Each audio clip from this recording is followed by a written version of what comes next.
What most people demand from a computer game is action, and lots of it. This is a kind of no-brainer for any game developer, and any game that is low in action, either in area movement or monster battling, is likely to enter the realms of failed and forgotten games. RPGs are no exception to this rule, and are often excellent winners on both counts. What marks RPGs out for special credit, however, is their ability to totally grip you to the screen with nothing more than a plot twist or newly found item. In fact, when an RPG advertises itself as having 20 hours of game time, this is often an indication that you will be playing it for closer to 60 hours, 40 of which will be spent just staring at the screen while absolutely nothing is happening. And this is also what marks out RPGs as something a little bit more epic than a basic drive around a racetrack or a quick bounce across the screen, avoiding swinging axes and lava pits. The RPG has given the gamer the ability to challenge themselves in the art of a dilemma solving. RPGs have gained such a monopoly of this aspect of gaming over the years that very often it's the quality of the dilemmas the game has which determines the quality of the entire experience that particular game has to offer.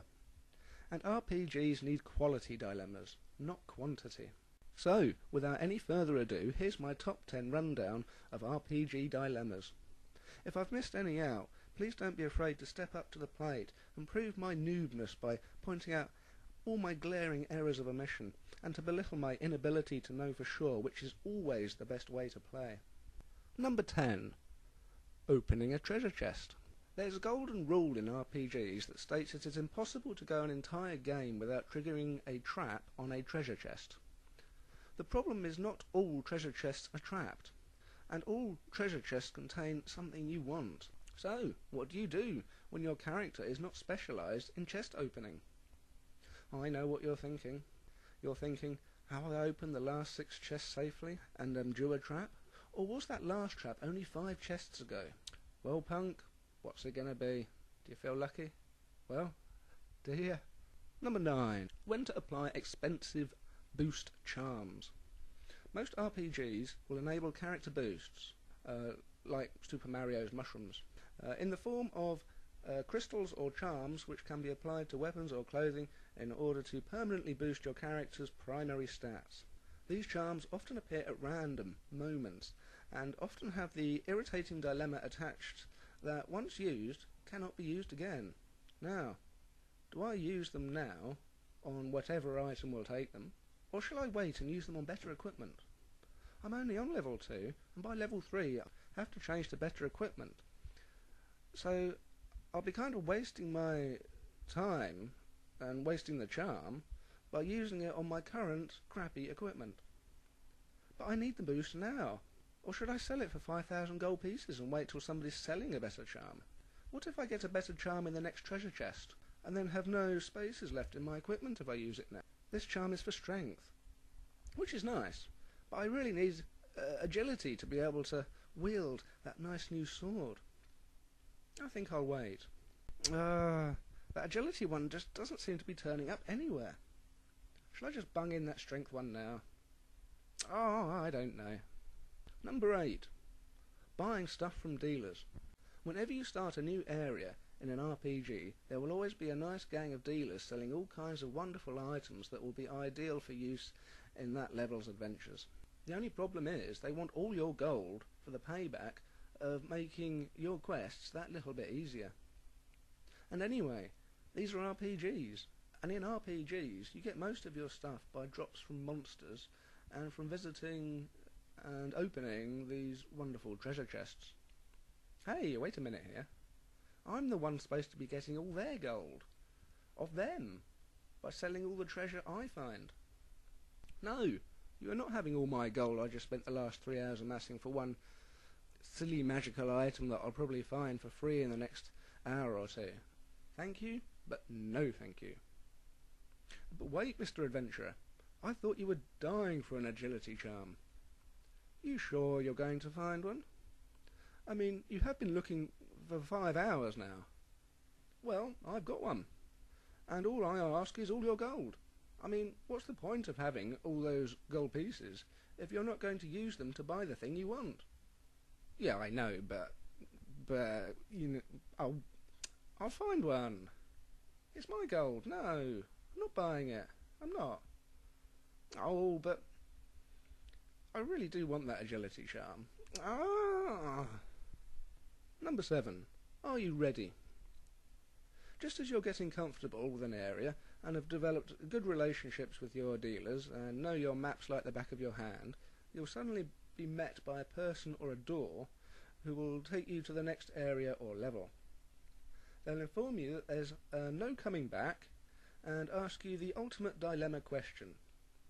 Are you sure you're ready to go yet? Almost without hesitation, the experienced gamer will click no and then sit there for half an hour thinking of ways to continue milking the current level. Have I explored every chest? Have I solved every quest yet? Shall I go back and buy that charm now? Because this level doesn't turn one up after all. You'll go back to the door and you'll get the question again, are you ready yet? No! You'll scream for the second time. Then you'll save, have a think, ponder, same again, rearrange your inventory, go back and look at that charm again, save again, ponder again. Okay, I'm ready now, I think. Oh, just give me 5 more minutes, okay? Number 6. Quest complications. Quests are normally fairly straightforward affairs, which involve finding the location of the X that's been marked on your map, killing the dragon that's located there, and looting its treasure chests.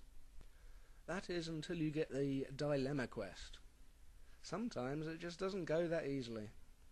Sometimes you walk in the cave, sword in hand, mind made up, the dragon's about to meet its maker, then all of a sudden, before you even have a chance to unleash a single flame arrow, you are plunged into a cutscene, and the dragon is offering you a dilemma.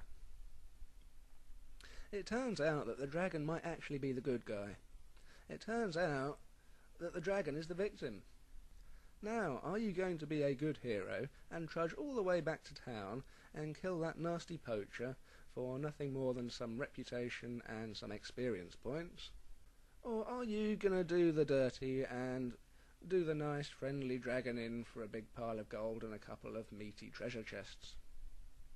I don't know. Can I think about it for a while?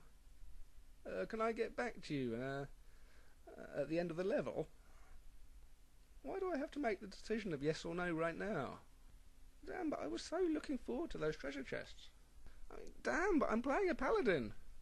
I'll get shunned from the club for life if I do so much as wing the nice, cute, lovable gold dragon. Oh, dilemmas. A typical, inevitable dilemma scenario which will result in a good half an hour of staring at the screen, which contains nothing more than a small dialogue box containing 2 small words. Yes or no. Damn, I bet that dragon had an agility charm. Number 5. Choosing your character. In fact, the vast majority of your dilemmas will be generated right from the very first moment you click that New Game button from the main menu. What character shall I choose to play? These normally come in 4 main brackets, either a spellcaster, a fighter, a rogue, or some kind of combination halfway house compromise character. Spellcasters are great. Everyone loves playing spellcasters. They, after all, get by far the best graphics and the most fun ways to kill monsters. Why simply stab an orc when you can freeze them, electrocute them, then disintegrate them? The choice should be obvious. But alas, it's never that simple. That kind of fun takes 75% of the game to get to. In the meantime, your wizard spends the whole game standing on a chair, lifting up his skirt because his puny dagger and constitution make him edible to even the lamest mice the game has to offer for the first 10 hours of gameplay.